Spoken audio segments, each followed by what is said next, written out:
നോഹ എല്ലാ ഓണ്ടർപ്രണേഴ്സിനെ പഠിപ്പിക്കുന്ന ഒരു മർമ്മം, ഒരു ഓണ്ടർപ്രണർഷിപ്പിൻ്റെ മർമ്മം എന്ന് പറയാം, അല്ലെങ്കിൽ ബിബ്ലിക്കൽ പ്രിൻസിപ്പിൾസിൻ്റെ മർമ്മം എന്ന് പറയാം. അതാണ് പ്ലാനിങ്.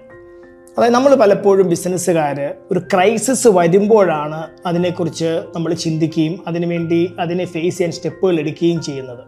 പക്ഷേ ബൈബിൾ നമ്മെ വ്യക്തമായി പഠിപ്പിക്കുന്നു, ഒരു ക്രൈസിസ് വരുന്നതിന് മുമ്പ് തന്നെ we are suppose to plan. നമ്മൾ പ്ലാൻ ചെയ്യാൻ ബാധ്യസ്ഥരാണ്. ഇപ്പം നിങ്ങൾ നോഹയുടെ പുസ്തകം വായിച്ചാൽ, അല്ലെങ്കിൽ നോഹയുടെ ചരിത്രം പഠിച്ചാൽ നമുക്ക് മനസ്സിലാകും, വെള്ളപ്പൊക്കം എന്ന് പറയുന്ന ക്രൈസിസ് വന്നതിന് ശേഷമല്ല വാസ്തവത്തിൽ നോഹ പെട്ടയം പണിയാൻ തുടങ്ങിയത്. അതിനും മാസങ്ങൾക്ക് മുമ്പേ അല്ലെങ്കിൽ വർഷങ്ങൾക്ക് മുമ്പേ ഈ വരാനുള്ള വെള്ളപ്പൊക്കത്തിന് വേണ്ടി എന്ത് ചെയ്തു? അവിടെ നോഹ പെട്ടയം പണിയാൻ തുടങ്ങി വിത്ത് എ ക്ലിയർ വിഷൻ. ഇപ്പോൾ യോസെഫിൻ്റെ കാര്യം എടുത്താൽ, യോസെഫ് ഒരു ദർശനം വ്യാഖ്യാനിക്കുന്നുണ്ട്. അതായത് 7 സംവത്സരങ്ങൾ വലിയ സമൃദ്ധി വരുന്നു, അതിനുശേഷമുള്ള 7 സംവത്സരങ്ങൾ കൃത്യമായ ക്ഷാമം വരുന്നു, അതികഠിനമായ ക്ഷാമം വരുന്നു.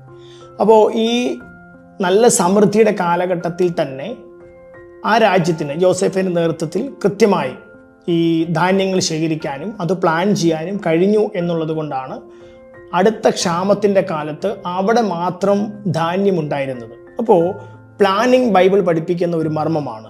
കൃത്യമായി ദൈവത്തിൻ്റെ വിസ്ഡത്തിൽ, ഗൈഡൻസിൽ ഒരു വലിയ ചർച്ച് പണിയുന്ന കാര്യമായിക്കോട്ടെ, നമ്മളുടെ ഒരു വലിയ ഷോറൂം പണിയുന്ന കാര്യമായിക്കോട്ടെ, വാട്ട് എവർ ഇറ്റ് ഈസ്, നിങ്ങൾക്ക് ഒരു നല്ല പ്ലാനിങ് ഉണ്ടായിരിക്കണം എന്ന് ദൈവം ആഗ്രഹിക്കുന്നു. പ്ലാനിങ് ഇല്ലാതെയല്ല ദൈവമൊന്നും ചെയ്യുന്നത്. ദൈവത്തിന് കൃത്യമായ പ്ലാനിങ് ഉണ്ടായിരുന്നുകൊണ്ടാണ് ആദാമിൻ്റെ വീഴ്ചയിൽ തന്നെ മനുഷ്യരുടെ വീണ്ടെടുപ്പ് എങ്ങനെയാണെന്നുള്ളതിനെക്കുറിച്ചും ദൈവം പറഞ്ഞത്. ഇനി എങ്ങനെയാണ് രണ്ടാം വരവ് യേശുവിൻ്റെ എന്നുള്ളതിനെക്കുറിച്ചും ആദ്യമേ തന്നെ എഴുതിയിരിക്കുന്നത്. ഇത് വലിയൊരു പ്ലാനിങ്ങിനനുസരിച്ചാണ് ഈ കാര്യങ്ങൾ പോകുന്നത്. ഇത് അപ്പോൾ തോന്നുന്ന കാര്യം എന്നാ ചെയ്തേക്കാം എന്ന് പറഞ്ഞല്ല ദൈവം ചെയ്തത്. ഭൂമി സൃഷ്ടിച്ചത് തൊട്ട് അങ്ങനെയാണ്. അതുകൊണ്ട് നമുക്ക് ബിസിനസ്സിൽ നമുക്ക് കൃത്യമായ പ്ലാനിങ് വേണം. പ്ലാനിങ് ഒരു ബിബ്ലിക്കൽ മർമ്മമാണ്. അത് നമ്മൾ കൃത്യമായിട്ട് നമ്മുടെ ജീവിതത്തിൽ, ബിസിനസ്സിൽ കീപ്പ് ചെയ്യുക. God bless you.